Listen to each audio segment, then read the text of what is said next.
landsman.com. Okay. Too Excellent. easy. Excellent. Too I easy. changed the streaming resolution to a full 1080. So we'll see how Good. how we That's do. better. Yeah. I'll make Let's sure everybody see. can see me. Yeah. I know I should have shaved, I don't know. Ian, I beefed up the intro just a little bit. I will take Oh. everything after your name.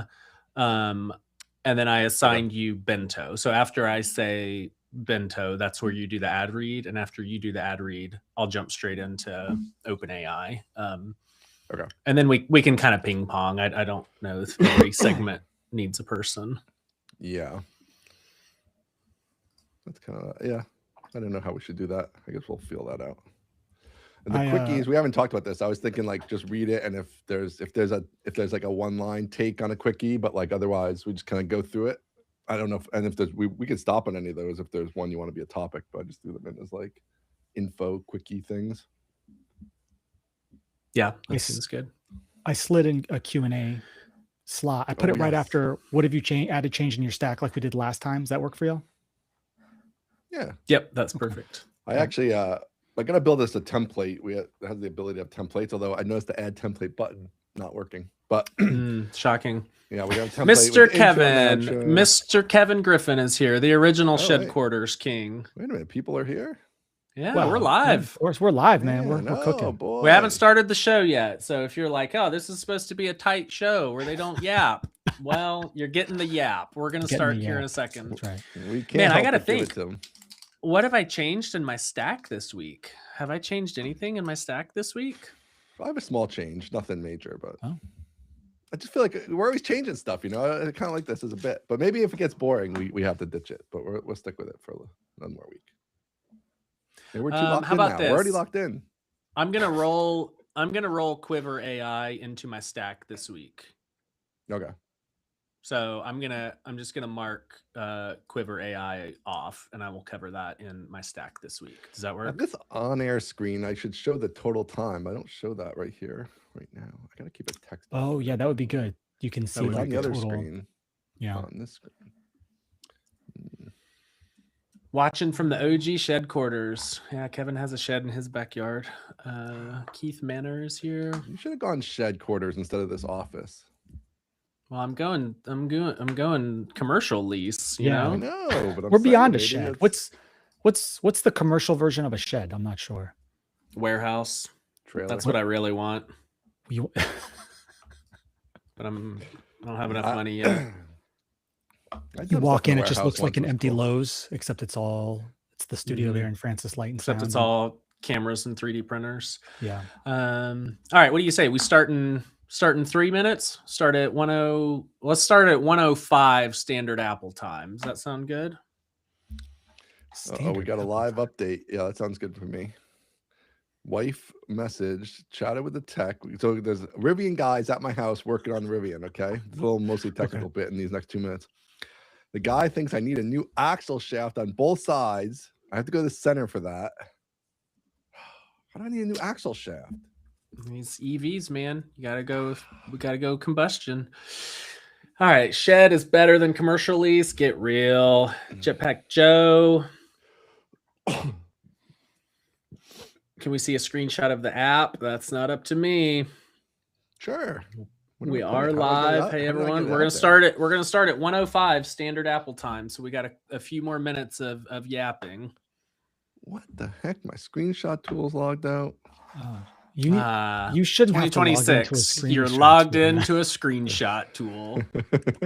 Jump share, man. Love the jump share. All right, let me tweet about this.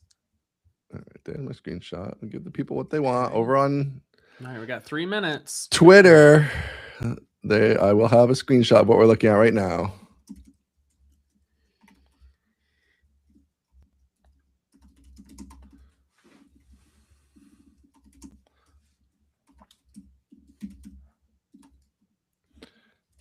All right, I tweeted. Okay. People are showing up. Excellent. Okay. Do I want to do anything with that? No. I think that's okay. All right. All right. I'm loving having all the topics pulled up. This is great. It's working. Still some stuff to do. I still want to mess with the screen. I didn't get a chance to mess with the screen. I did fix a bunch of other things. But, you know. Save that for only most one of the man. people. Yeah, that's a whole separate thing. We can't talk about outro on here. Questions, comments, Dave. We're getting them from YouTube and x.com, correct? So unfortunately, Riverside only pulls in from YouTube. So I manually monitor. When I go backstage, I manually check both. Since the stream is both on your account, Aaron, and our account, Perfect. I'm checking both for any comments, and then I'm pulling them in. Awesome. That's unfortunate. They don't pull It those is in. unfortunate. It is unfortunate. All right, limber up. We got like 1 minute. All right. Dave, I started listening to Clock Radio Speakers. I didn't get into the juice yet, though. I just got through the pregame. We recorded for a long time. Yeah, so, that was a big one. It's a good one. I'm excited for your take on a couple of these songs. I'm excited. I hope you're with me. I think you might not. We'll see. Be. We'll see. I don't think there's one that you really like that I'm just like, oh, I do not like that one. It's so good. The best thing he's done in years. You guys are getting into a brand new topic, and we got 30 seconds till we go live. Just warming up the vocal cords. Got to do a little yelling. Yeah, exactly. All right. Literally no advice. Not Jake. I am sleeping less than I should. You're coming to the wrong guy for advice on that one. Yeah, he's not your sleep expert guy, that's for sure. No. All right, it's just about time. I'm going backstage. I'll see y'all later. Just about time. All right. We'll see you for the Q&A, Dave man. I still have to figure out how I like my screen set up for this. I don't know. I've got you over here. I've got outro over here. I feel like outro off to the side a little more. Mm-hmm. Yeah, maybe let me try that. All right, I'm ready when you are, Mr. Landsman. Don't screw up literally the first line this time. Hey, all right. There's a lot of pressure with this official intro. You know, it's totally different. All right. Gotta keep it tight. All right. Welcome to Token Town. Today is Thursday, May 21st. I am your host, Ian Landsman. And I am your other host, Aaron Francis. The OpenAI employees are about to get super rich. Carpathy is back. Elon loses on a technicality. And Google has new products that are all named very similarly. We're going to cover it all. But before we do that, we got to give a shout out to Bento. Bento over at bentonow.com, the email marketing and CRM platform built for the AI era. Send your product marketing and transactional email with Bento. I use Bento. Aaron uses Bento. Fantastic product. Check them out at bentonow.com. And thanks to Bento for supporting the show. OpenAI is allowing employees to sell up to, wait for it, $30 million each in secondaries. So the per person cap was raised from 10 to 30 million. The valuation is 500 billion. Some say 400. There's a 2-year vesting period, and this is the first cash out for many employees. So what the hell is going to be going on in San Francisco when these jokers are walking around with 10 to 30 million dollars? Why don't we own a Lamborghini dealership in San Francisco? That's where the money is. That is where the money is. So what, I mean, is this the new PayPal mafia? Are they going to be seeding companies, or are they just going to be buying single family residences in California? Getting a little condo.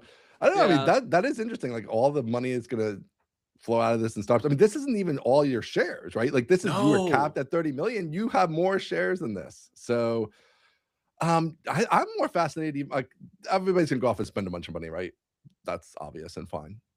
But like, how do you keep these people motivated? How do you keep somebody who just got $30 million motivated? Like, I get it, you're working in AI, it's the future, all this stuff. Man, I got 30 million bucks, plus I have another 100 million sitting there for, you know, a little bit down the line. Yeah. I feel like I want to go maybe take a trip, you know, golf a little. I don't know. Yeah, I don't know. I feel like I think some people are addicted to the juice, so they're just going to stay in the high-paced, like, I'm in the center of the universe. That's got to feel pretty good. Yep. But man, let it be known here, if I got 15 million, if I got 10, if I got 30, I'm out of the game. You're out. I'm doing fun stuff. I'm not going to keep working for the man if I got 30 million. But I'm curious to see if this turns into angel investing or if it just turns into inflated housing in an already inflated area. That's kind of my curiosity is, do these people start doing the PayPal spread the money everywhere sort of thing? Yeah, it's so different now than then, though. You know, that was like kind of a special time. There wasn't really that many individuals just like getting those big checks back then. Like there was a few, but like here you have like 700 people, all of them getting 10, 20, 30 million, plus lots of other startups right now. So many people have money, at least on paper. Yeah, I mean, you would think the next generation of startups, this could be an interesting time to be raising money for a startup. You have all these people now with money that they're going to want to invest in new ventures, right? Like they want to be involved in that kind of thing. I mean, like, was it like the Ben Bites newsletter? He's like AI newsletter. He's got a fund. Like people just have funds, you know? It's like, hey, I've got some money. I'm just doing AI funds. You got some infrastructure. You got a dev tool. Come see me. I'm raising money. I'm sending checks, whichever direction. Yeah. Well, but if you work at OpenAI and want to give me you want to let me wet my beak, give me a shout out. You can find me. Speaking of people that don't need money but are still working, Karpathy is back. Yes, he's back in the game. Okay, so give us the rundown. What did you think of this? I mean, I have to say, like, I'm not totally up on the Karpathy background and all the drama and the stuff. I know he was like a co-founder of OpenAI. Obviously, it's very interesting that he's jumping back in with Anthropic. Anthropic, I believe, was entirely started by OpenAI employees to begin with, right? So yeah, you have these two. I don't know. It's very interesting. What do you think about the difference between Anthropic and OpenAI? Like, do you think it's as significant like spiritually? Spiritual difference, right? Is it really? Is that true? Is it real? Is it fake? I can't really get. I think it's real. Okay, I think the animosity runs deep. I think that's true for sure. I think the forward-facing DevRels on Twitter have fun with each other, but I think the hatred runs deep. But do you think Anthropic is quote unquote less evil than OpenAI? I think they think they're less evil than OpenAI. Okay. Yeah. I think Anthropic was started by the X-Risk, the effective altruist, all the people that like really looked at AI and thought, if anybody builds it, everybody dies, so we should build it instead of someone else. that was my impression, right? But the problem is that every time they're on TV, they're like, we're literally destroying the world here. You're all going to be out of a job in a month. Dario's always depressed. I know. They literally say it every time. So like, well, that's weird. Like if you're saying you're trying to stop this from happening, but then all you ever publicly say is we are destroying the world. Yep. It feels like an odd. I'm not sure that I can just assume that they are so much better than OpenAI is. I know. I haven't read the manifesto, so I haven't read the Machines of Loving Grace. I think Dario is very sincere in everything that he is saying. I don't think he's putting on a false front. I think he really does want to make machines that allow humans to prosper. I think his PR skills are below negative. Whoever's the worst PR person in the world, he's worse than them. But I don't know. Karpathy going there is interesting because he's former OpenAI, former Tesla. Then he retired to be a YouTuber, and now he's back in the game. So I'll be curious. And I think he's explicitly working on like recursive self-improvement at Anthropic. Yeah. But yeah, just the choice of going to Anthropic versus OpenAI is extremely interesting to me. Say what you will about Dario and his public pronouncements of the end of the world. It seems like people tend to trust him more, even if they don't like him. They tend to trust him more than Sam Altman. I never really take anything I see on Twitter seriously as a source of truth, but it does seem like a lot of people, like there was that, what was his name? Ronan Farrow did the big hit piece on Sam Altman that was like, this guy's evil. So I can't speak to that, but it does seem like Anthropic has the vibes of being less evil, whether that is accurate or not. But this is a big move regardless. I do think there's like the proof of that. Not that really that they're evil, but the perception of that is just in that, like, at least on Twitter, devs seem to think Codex is a better model. But meanwhile, Anthropic seems to be growing much faster, right? Like ultimately businesses are putting their money into Anthropic over OpenAI. And presumably at least part of that I think part of it is they've embraced business more, but also part of it is probably a trust factor situation. Yeah. So I do think it's the other thing I thought was interesting about him going back there or going in there was that he's like pretty low on the totem pole, like not at the bottom, but he's not like he's way below the founders. He's reporting to some other person, so he's like 3 or 4 steps down.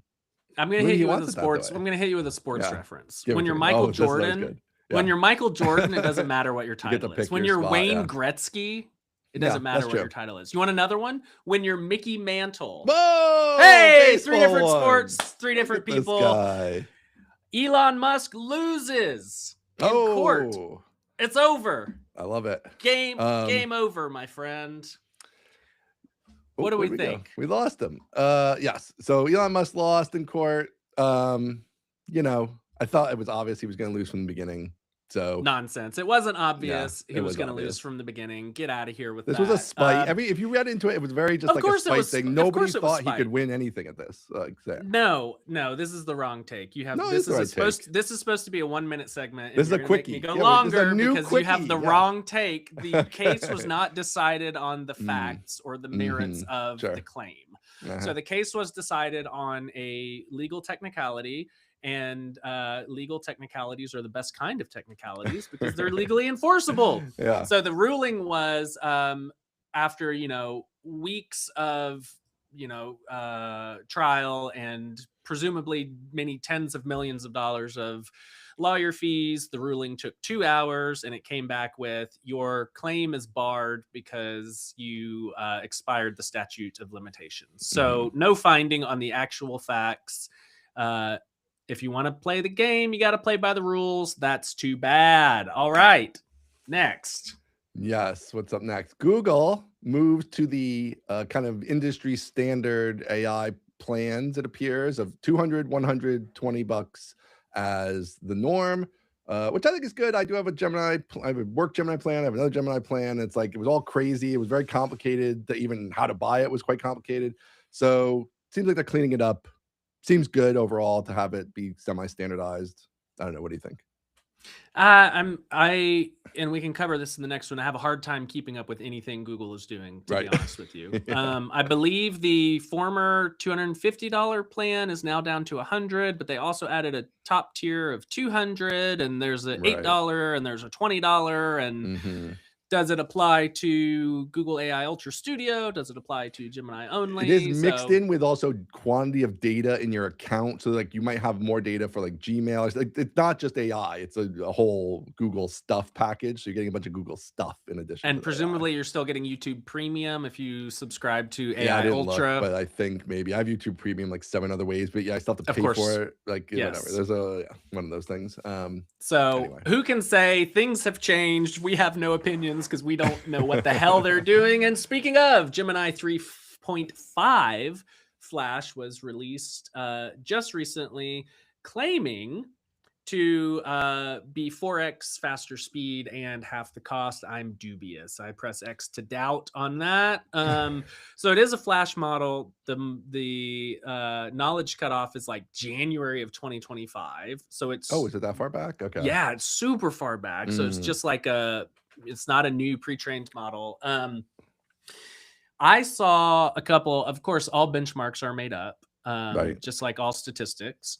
I saw on the cursor bench that it's like super far down. It's like almost like number 20 on the cursor bench, and it's incredibly expensive. Yeah, they upped the price a lot. It's very weird the terminology they're doing, where like the old Flash one was like Flash Lite and very cheap and fast, but now this one's expensive and fast-ish, I guess. It's not fully clear. The fact that it's a Flash model that's incredibly expensive doesn't make a ton of sense to me. So that part's a little confusing to me. But they've also announced Gemini Omni. What the hell is Gemini Omni, Ian? Gemini Omni is a different model because we don't have enough models. We got a new model. And this one, now this is the one that the deep mind guy is super into. This is his baby. Demis? Yeah, this is the one that he thinks brings you to AGI. So this is like focused on give it anything in and it can spit anything out. Whereas most of the other like video models and things are text in, video out. They're specialized trained. This is supposed to be more abstracted, I don't know how it works. You're asking the wrong guy. But anything in, anything out is the goal. I don't think it's actually even quite there yet. But it's a whole different family of models, which I guess now we will have some level of access to. I don't know if they have pricing for that one yet, but it's not for coding specifically. But the idea is that this is the one model to rule them all, at least in their mind. Yeah. So theoretically, this is, I believe this is a world model. So it's not just like a pure video generator. It's got some sort of like long contextual understanding. It's got physical understanding, gravity, kinetic motion, all of that stuff. So I believe one of the demos they showed was like a video that was generated of a marble rolling through a marble maze, and the physics were at least directionally correct, if not perfect. And it combines, I think it combines DeepMind, which is Demis or whatever. It combines DeepMind's Nano Banana, VO, Genie, and all of those models, which are apparently a different family of models altogether than Gemini. It's not replacing those, though, I don't think, right now. No. Like, it's not like Nano Banana went away and this is the new version. Like, there is still Nano Banana, which is a whole separate thing, and then there's this thing, which is going to do all the same stuff as that thing, but differently, apparently. And there was like, we're not going to get into it, but there was like 20 other Google announcements of various sorts. We did the quickies on the top 4 or 5 here, but so before we hit what's in your stack this week, I just want to give a PSA to Google. Clean up your product offering. Nobody has any idea what is available, where, or how to log in or pay for it. What is in your stack this week? Anything new or removed? Yes. So I've just did a little stack tweak, still with the Claude, still with the backup sort of cross-checking with the codecs, but I formalized that a bit more. So I have been doing that thing where like I build something, whether it's a spec or a plan or the actual produced code, and then I will write up a little thing to say spin up Solo MCP, which is your tool for managing all this stuff, and have check whatever this document is or documents with codecs. And then it goes off and does it. Sometimes I tell it to do 2 and whatever. But it's getting annoying writing all that. So now I have a skill, which I have very few skills. I'm not a skill guy, a custom skill guy. You have to earn your way into that tier. So now I have a custom skill that is just called like reviewing codecs. And then I can just say reviewing codecs, and it'll figure out what I've been working on and say, okay, like the last thing we did was a spec, so I will review the spec, or I will review the plan, or I will review the code, and it just spins up 2 automatically.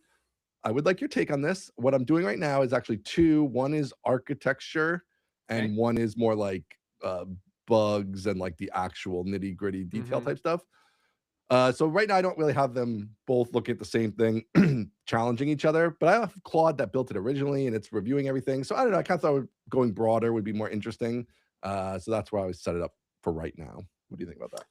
I like the double review. I would maybe, if I were doing it personally, would change it to like a architectural and product review, because if you do architectural and bugs, the first one may say change the architecture and it obviates the bugs, or change the architecture and it introduces new bugs, you know? So I don't know that I would stick with architectural and bugs. Maybe do them sequentially, do the architectural and then do, review and codex bugs, review and codex architecture. 2 steps, though. I know. But what's in my stack this week? I am still using Solo, which is my product, soloterm.com. And in there, I use GPT Extra High 5.5. I now have 3 subscriptions, 3 pro subscriptions to GPT. I don't know if you're saying that publicly here. It's okay. Nobody will ever know who I am. One tool that I have also added to my tool belt, it has gotten better, is Quiver AI. Quiver is a specific model that takes pixel images and turns them into vectors. And there are some of these tools on the market, but many of them are very blunt, and the images that you get back are not like lines and Bezier curves and like the actual SVG primitives. it's just like a mess of points. That's So like, points, oh, it's brutal. But Quiver AI has done Mhm. something. I don't know if they, post-trained some open source model or what, but Mhm. they've done something where the vectors that come back are super clean and could be handed off to a proper vector person, whether that's an illustrator, designer, or some sort of motion graphics thing. So Quiver AI, I will use it anytime I need to vectorize literally anything.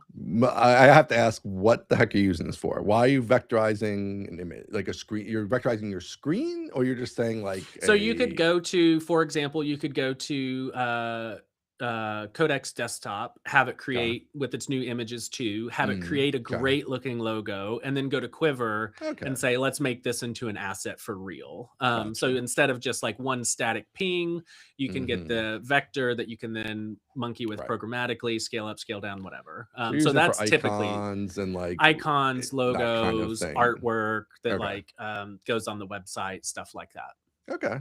This is a SaaS thing, or this is a download thing? They have it's a service, and you can hit it via API or through their in-browser tool. All right, Quiver AI. They should sponsor the show. Check them out. They should reach out to us, Quiver AI. Thanks for the great product. What's next? Q&A time. Producer Dave, what do we got? Sir. Hello, everybody. How are we doing? All right. So got some good questions from the chat.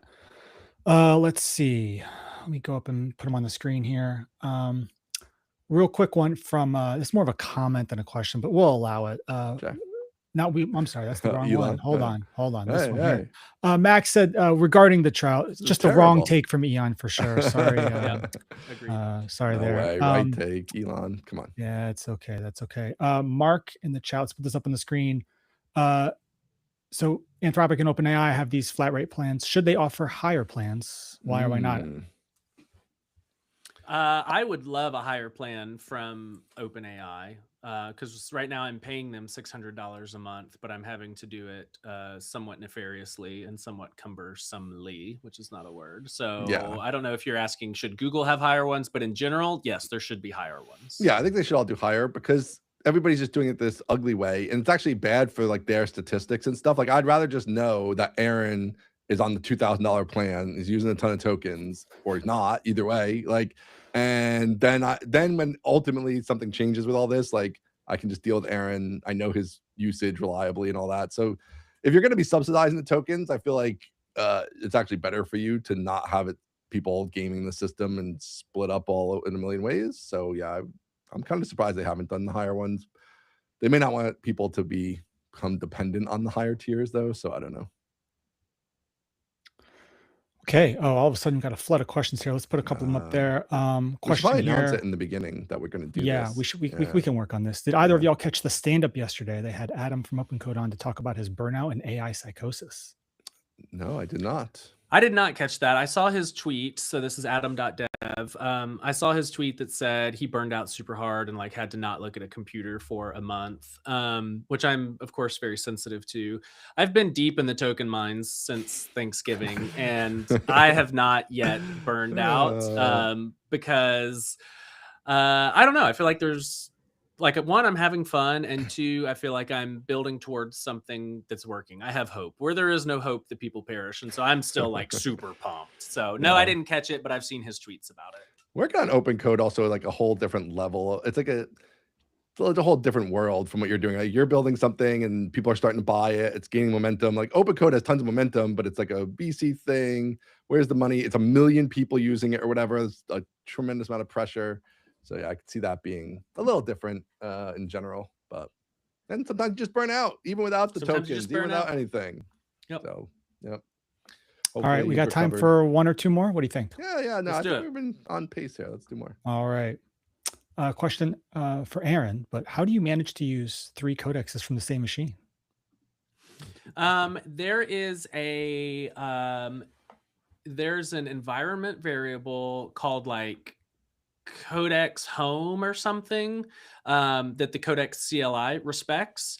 And so I just have 3 different like three different aliases in my terminal. One is codex-p for personal, -w for work, and -s for solo.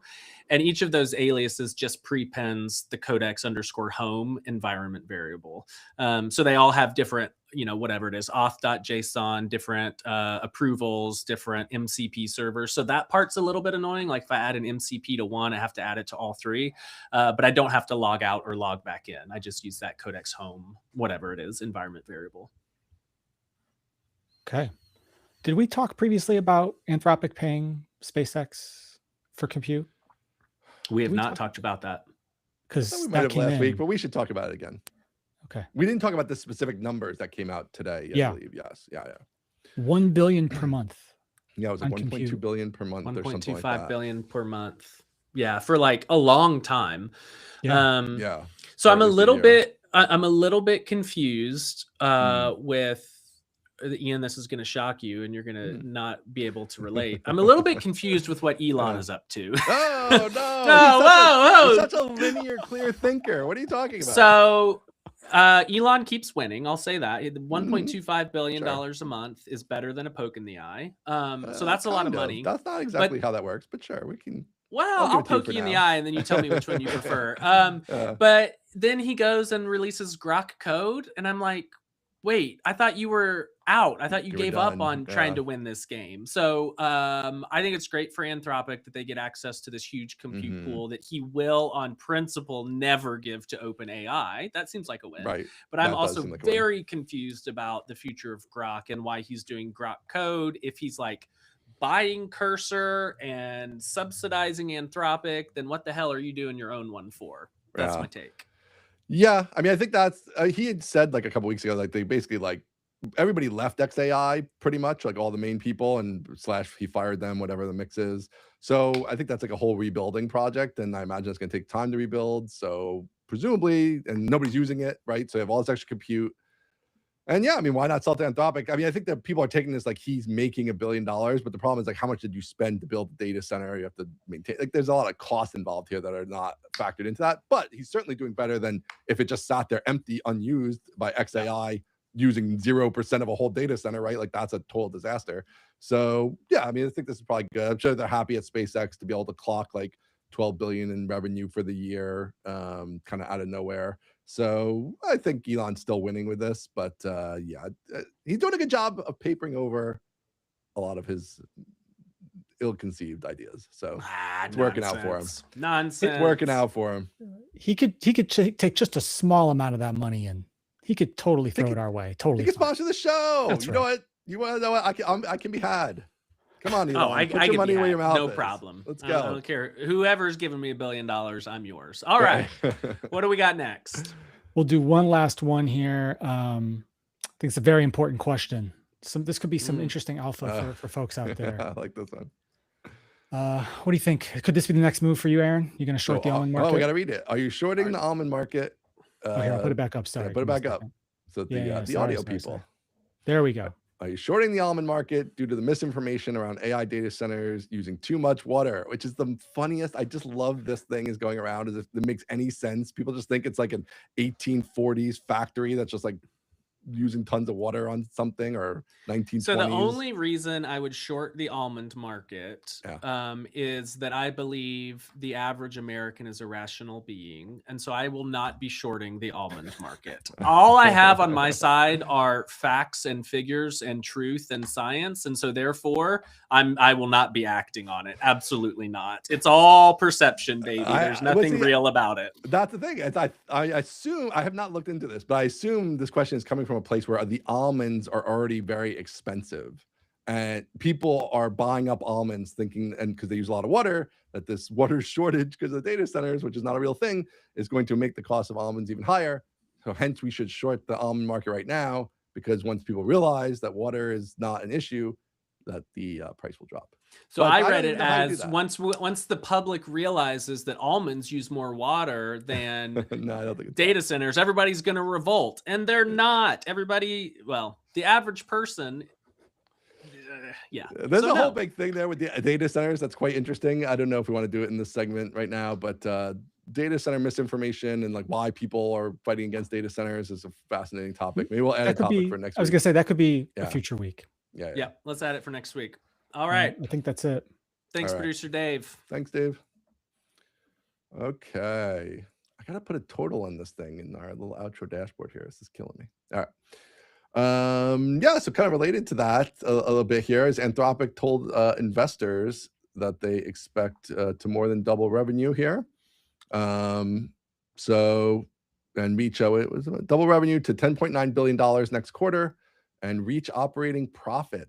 So operating profit, the billions don't move me anymore. I'm numb to the how many billions of dollars whoever makes. The fact that Anthropic is like, yeah, we're going to be operating net income profitable is insane to me. Huge. That is wild. Yeah. First of all, this is the thing that people said would never happen. Right. Now, I guess the further question is, are the people using the tokens profitable? And we keep seeing notes from companies saying, it's actually costing us money and we're not getting value out of it. That's a separate question. Yeah. But the fact that Anthropic is moving into profitability, which to me feels honestly pretty quick, like they kind of came out of nowhere and they're already profitable. That blew my mind. So bravo, Dario. Yeah, I mean, and this is all, I think that they've done a very good job, even somehow, even with all the crazy stuff he says sometimes, like getting locked into businesses, which is just obviously where all the money is. And once you adopt Claude in your business, like just getting out of that, it's just a whole big thing. You're not going to want to move. Like you're going to have a very strong incentive to move beyond just we could save a little bit of money or this other model's a little bit better. Like that is not going to interest any corporation in let's tear it all apart and rebuild on top of OpenAI because GPT 6.2 is 10% better. Like nobody's going to care about that. You know why Claude is so sticky inside of corporations? One word: procurement. They went through procurement, and now it took 6 months to get through legal, through finance, through accounts payable, to get everybody onboarded. And just because 5.5, in my opinion, is better, they're not going to go through procurement again. No way. And so whatever those forward deployed engineers figured out at Anthropic, they figured out how to sell, which turns out is kind of still important. Still important. The humans, you still got to get to the humans. You still got to interact with the humans. You still got to convince the humans. And humans don't like to change. Devs always get this wrong because devs like to change all the time, everything. Yeah. And they think that's how humans are. But normal humans aren't like that at all. They don't want to change ever. They're going to be locked in there now. And yeah, I mean, Anthropic, I still prefer Claude and the experience there. Whether or not it's a little better or worse, who knows? But it's good. I like it because hey, we're locked in. They're making money. Like I'm not gonna have to worry about like, oh, we're out of business or things are looking rough and looking for new solutions. Great, you're already profitable. Let's roll. Let's build some cool stuff. Still got to go through the humans, but give us time and some more tokens, and we'll eliminate those pesky humans from the stack altogether. Did the profitability news come out before they hired Carpathy with the big check? I don't know. I don't know the exact timing. I don't remember the timing. Yeah. But yes, I'm sure Carpathy is worth a couple billy, and Do you probably think he wanted a check though. I don't know. I'm not sure. I'm sure he got paid, right? I'm sure he certainly got paid, right? But like, I don't know if that's why he came out. I feel like he's a guy who wants to be in the action, right? Like if he wants to be there to figure it out. He's love of the game. Yeah. He's a pure player, Right. which I also think the DeepMind guy is a pure player. Yeah, he just loves the game, and I would have to guess Carpathy wants access to compute to do his stuff. Yeah, he just wants to play. That's like the OpenClaw guy, he's just like there sharing his screenshots. I spent $1 billion in tokens or whatever. He's like, I just get to be in here and run it all night long, all day long. I got 1,000 servers just running Claw stuff. Get to spend $1 million a day on tokens. The action is the juice. Speaking of OpenClaw, we got a new OpenClaw competitor. We got Gemini Spark, which I'll forgive you if you have no idea what the name Gemini Spark actually means. Gemini Spark is your new personal AI agent in the Gemini app that helps you navigate your digital life, taking action on your behalf and under your direction. So OpenAI bought Peter Steinberg, which is OpenClaw guy. Claude has their Claude desktop that can take actions on your computer and now has like remote access. And so Google, under the Gemini brand, now has Gemini Spark, which is your personal digital assistant. So we are moving out of, or in addition to the agentic IDEs that every company is building the exact same version of, we're all now building our take on OpenClaw. So what do we think? So this, though, is interesting to me, right? Because I don't know if Google is ever going to really catch up to Anthropic and OpenAI in terms of like dev, API, or even non-dev, like just pure API. I would hate to count Google out. I wouldn't totally count them out of that, but I think that they're not in the lead right now. And the other guys have so much money dedicated towards it that I think, they should be a fairish fight, although Google has tons of money too. Google has so much money. Google has so much income. That's do have totally different than actual money. revenue, yes. But Gemini Spark, to me, it was like the element of what Google should be able to do best, which is like Google already knows everything about me. I use the calendar, even though I'm a Mac guy, but for services, I use the calendar, I use Gmail, all the stuff, I work and personal, all the things. Like, give me this agent that's in a nice, safe thing that Google runs, that I can say, let you do stuff like have it continuously running or be up overnight doing stuff or checking that stuff at 2 a.m. It has all those claw-like things where it's always on, and let it be always on and doing stuff for me and trolling through my email or whatever I want to do without me setting anything up and all that. And so I feel like this is going to be quite valuable and a smart move for them long term if they do it. Yes. If they can execute on it, they are better poised than anyone else to do it. They've got GCP, so they've got VMs. This Gemini Spark is going to run in VMs. They've got VMs. They've got models. Whether or not the models are, leading edge is an open question. But they've also got my 18 years of Gmail history. They've got all my Google Drive. They've got my Google Calendar. They've got my wife's Google Drive. They've got my Google Photos. They know literally everything that I've ever bought because every receipt comes to my Gmail inbox. And so if anybody is poised to build the personal digital assistant, I think Google can do it, and I would never count Google out, although they continue to stumble over their own feet. But if they can pull this off, I think this could be a winner for them. Yeah, and the beauty of this is, right, like, people want their open clause on like the high-end model because it's a bunch of devs who are like trying to hack their dishwasher and they want the coding power. But this doesn't need that, right? Like, this is like an actual personal assistant that's looking at my email. Like email, like the Flash is going to be fine for like looking through my email, picking out some stuff, clearing out spam.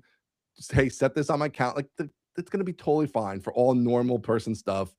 Review this, even stuff like review this presentation and give me some feedback. Summarize this thing. Like, all that stuff's going to be fine with a not super cutting edge frontier model. And it's just going to be baked into all your Google stuff, and you're going to pay them your $20. It's all going to work. And they're going to run ads around it, right? That's the other Google thing. They're going to be like, oh, you asked about this. Well, here's 3 great options. And the advertiser's going to pay for that. So maybe it turns out they have the biggest ad network in the world and also the second powerful. biggest distribute. They've got first biggest distribution on Google.com, second on YouTube.com. They own the entire world's data. So if they can't make this work, that's on them. Right. Yeah, I think they'll make it work. It'll probably they'll make it work. It'll be ad supported, and it'll be good because you'll have better ads than you've ever had, which is beneficial when they're done. Which I'm fine with. Yeah. Exactly. Okay. Whispers in the wind. We've heard of Mythos. We've never set eyes on the face of Mythos because no man can look upon the face of Mythos and live. However, certain ancient groups Greek he's got here. Certain groups have been given access to Mythos, including a group of developers that create a popular PHP open source framework called Symfony. And Claude Mythos found 19 real vulnerabilities in Symfony. And if you go to the Symfony Twitter account, it is 19 tweets in a row of CVE disclosures. Cool. So say what we will about the marketing that is around Mythos. What do we think about the actual results that we're seeing out in the real world of Mythos? I desperately want this. Why won't they give it to me? I'm very sad. I thought the most interesting bit actually is that So I've been working on this stuff for our own tools and like done some security stuff. And there's definitely a big problem with like it finds stuff that aren't really bugs. There's a huge problem. And so you end up having to like sort through a bunch of extra stuff, which is a bunch of extra work for the humans. And it's stressful because like, well, it says there's a big bug. So I got to really reproduce it and I can't, but am I wrong? Is it wrong? So there's a whole thing there. But in the article about this, it goes to say that it found 19 security vulnerabilities, which is not like, I like that that's a good number. It's like right now, if you do this, you just ask the regular Claude or Codex, it's going to come out with like 200. It'll literally give you hundreds. So it's like, okay, it found 19 and all 19 findings turned out to be real with no false positives. So that is awesome. That is like what I want. That's like, here's 19 problems. They're all problems. So you should fix them. And we don't have to think about it. We just know that it's giving us good, reliable bug reports that we can just fix and be more secure. So I'm very excited. I want the Mythos right now. I'm very sad they won't give it to me. Yeah. So what do we think? What do we think about the fact that they won't give it to you? How are we feeling about that? The fact that they're keeping this one close to the vest. I know. I get it. I mean, obviously, just open up to a guy my size, right? Like now, that means pretty much anybody can get it, which means they're going to start hacking people with it. But I feel solvable. Like, hey, are these people doing bad stuff with this? It's tricky, obviously. It's tricky, but I don't know. Everybody's going to need this. Literally everybody. You won't be able to stay in business without it. That's just going to be the reality. Like you will just have to pay whatever you need to pay to access these kind of tools, whether it's Mythos or the ones in the future, because you're just going to be you're already getting attacked all the time. And now you're going to be getting attacked really all the time by something much smarter than the people who were attacking you before. And you're just going to need the defense. And it's going to be the only way to function. Yeah. So I don't like it, but I understand it for now anyway. I am in fact quite okay with it, to be honest with you. Yeah. It seems to me like they are, I don't know if, I don't know if they're inflating their own egos on exactly how powerful it is, but let's hold that question aside and say that they believe it is that powerful. And so if we just take that as a given, they believe it is that powerful. So far, we've seen them go to FFmpeg, Nginx, curl. Now we're seeing a little bit higher up the stack into frameworks like Symfony. It seems to me from the outside like they are working their way up the stack of important internet infrastructure and offering, I don't know if it's paid or as a service or like a free charity thing. Like, hey, we're going to scan we're going to scan your critical infrastructure because the internet relies on you. Right. I'm actually okay with that. At some point, it's going to come out and people are going to go freaking ham on, the rest of the internet. But right now, having curl, Nginx, FFmpeg, get first access, I'm okay with that. I wish I was a big guy, but I'm okay with that. I know. I think I'm definitely okay with that because also there's just going to be things, if we would just run it on my products, right? It's going to find stuff that's in those products. And then I have no recourse with that anyway. It's like, well, what the hell am I going to do about curl, security vulnerability? So working up the chain, I think makes sense. Probably going to be more important than ever. Our tool of choice for most projects is Laravel PHP, and I think building things on frameworks, especially for web-based products, is like going to be required basically because like they're more likely long-term, right? The Mythos 2 is going to go to them before it goes to me also, right? So like we want to be able to just fold in those updates, have as much be in the framework as possible, rely on the framework official packages and things like that so that we just know we can get those security fixes in a timely manner. And I think you have that plus like things like Cloudflare and similar tools that can react very quickly, quicker than you can fix bugs. As a side tangent here, but the Cloudflare guys had an interesting post this week related to all this, which was like basically moving bug fixes out quicker isn't really a great solution because you just break things in that process, and now you're in a worse spot than you were to begin with. So being able to, at the network level, possibly defend yourself against certain types of attacks without having to update your code, at least so quickly, is probably going to be a bigger thing too.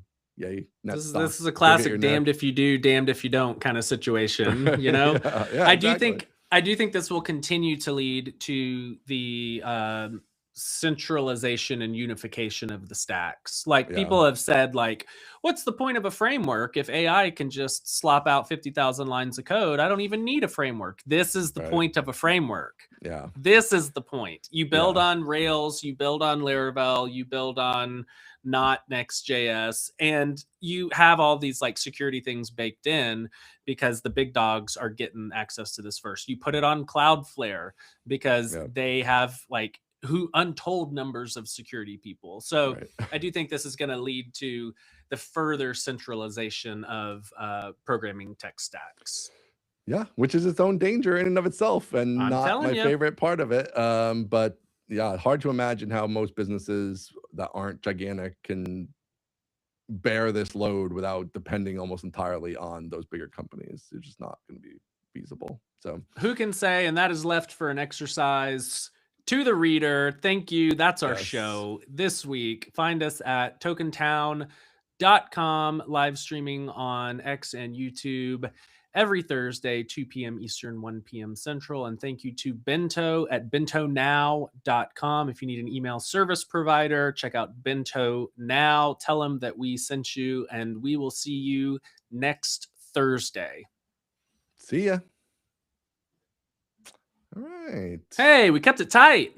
We did. I think we went a little longer than last time, maybe, but We did, and I still felt like we were keeping it tight. I actually felt tighter this time than last time. I did too. Yeah. We need outro's got to have a total duration. Yeah, no, I'm in that today. Roughly 43 minutes. Yeah, roughly. Yeah, that's okay. Okay. The people That's needed fine. us. We did have all those quickies and stuff too, which is kind of like Yeah. its own thing there. So yeah, we got to figure that part out. But And I don't know. I don't know that 30 is hard. I think as long as Yeah. every segment is tight right, and there's keep no the like pace moving. Yeah, got to keep it moving. Right. I We're think not as long doing as we do 15 that. minutes on one thing. Yeah. No, I think that I agree. You didn't go off on an Elon rant. We just I did the didn't. tight. I contained we just myself. we did the tight Elon segment and we kept going. So Yeah. maybe it's driven by number of segments more than tightness or total duration or something. Huh? Yeah, Got some something like that. feedback very tight in the beginning, and then we slowed down. Okay. Thanks, We did. Jetpack Joe. But Yeah. we had longer sections at the back That's half true. was longer, like intentionally. But Yeah. I don't know if that's a good pacing. Maybe the quickies should be at the end or at the beginning. Yeah, maybe the I don't know. quickies should be interspersed. Maybe we should do a Maybe. 5, then a 1, then a 5, Right, then a keep 1. it like yeah. That could be interesting. In fact, that's a good idea. Yeah. Okay. I like that. All right, I'm gonna mark this recorded. Dave, we gotta at some point mess with uploading the audio and see what happens. But we don't have to do that right now. But in theory, this is gonna like write stuff for us, although we have to like do a little more work there. It's not gonna be perfect. But I want your feedback at some point about like the stuff it produces right now, which won't be great. But we okay. can work with it more and Sure. get it producing the little blurbs and whatever, all the stuff, show notes. It does the show notes and knows the links, blah blah blah. You mean I don't have to manually take show notes like I did the entire time? This would be great. You can So we're add getting those a lot to it. show's over, just in case anyone's joining. So this Yeah, is sorry, not the we're- show. Yeah. But This is the This is we're the getting a after lot of party. like, I like the episode. I like the length. We want longer episodes. 30 is tight unless you do 3 topics, no questions. Length is Okay. fine. So I don't know that. Yeah, I think as long as we keep it each segment tight and Yeah. probably the whole show under 45, I don't think there's a problem. Yeah, we're just adding 50% more time to the original vision. Yeah, what the it's no big hell? deal. Why not? Sure. I do think that we have to have time for takes on things. That's where it's a little bit tricky. Like obviously, we're not trying to do just pure like we're reading the news because then that's Right. not, there's lots of places people can get that. So we have to balance those two things. But yeah, I think more topics. Like the benefit is when what we want is like more topics, more takes. We just got to keep the takes tight. Mhm. Tighttakes.com. Tight takes. Um, Well, I think we did it. I think that's Yeah, we another did good it. one. Another one in the bag. Cool. I don't know. Got Do up to post-show stuff?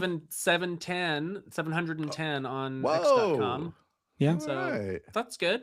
We're cooking. Of course, I wonder how those could be pop-ins. We don't know how long they stuck around. Of course. That's all right. We'll take them. Yeah, We'll we'll take take them. 'em. We don't know. I did see on YouTube it had like 2 of the waiting upcoming episode. One Things? for Aaron, one for Token Town. Oh, that's right. Okay, because I'm subscribed to both. That makes sense. All right. Yep. Yeah, there it's we too go. bad Twitter doesn't really have like you can't use Riverside to pre-schedule something that just like lives like, hey, going live. Yeah. But that's all right. I mean, that's just not a thing they have, right? So, yeah.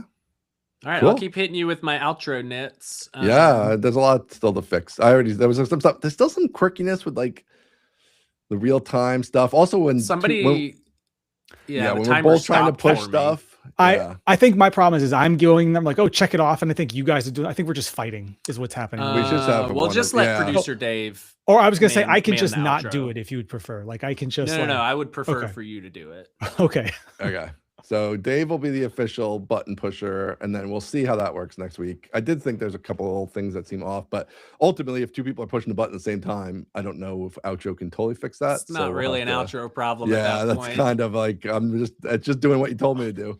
So okay. I did, although maybe when you mark something completed.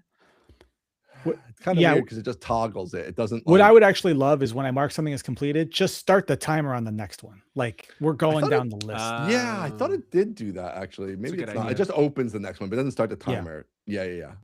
Let me put that on the list. That's what it should do. Especially if there's a timer on the next one, start it should start it. The timer. Okay. Yeah, that should do that. Okay. All right. Awesome show, guys. Good show, everyone. Y'all join us next week. People, 2 p.m. Eastern, 1 p.m. Central. We'll do a little yap before we start, maybe 3 or 4 minutes, and then we'll start at 105, 205. Thanks for all the questions. That's super fun. I like that part. Yeah, I do like that part too. All right. Thanks, later, guys. All right. See ya. Thanks, everybody.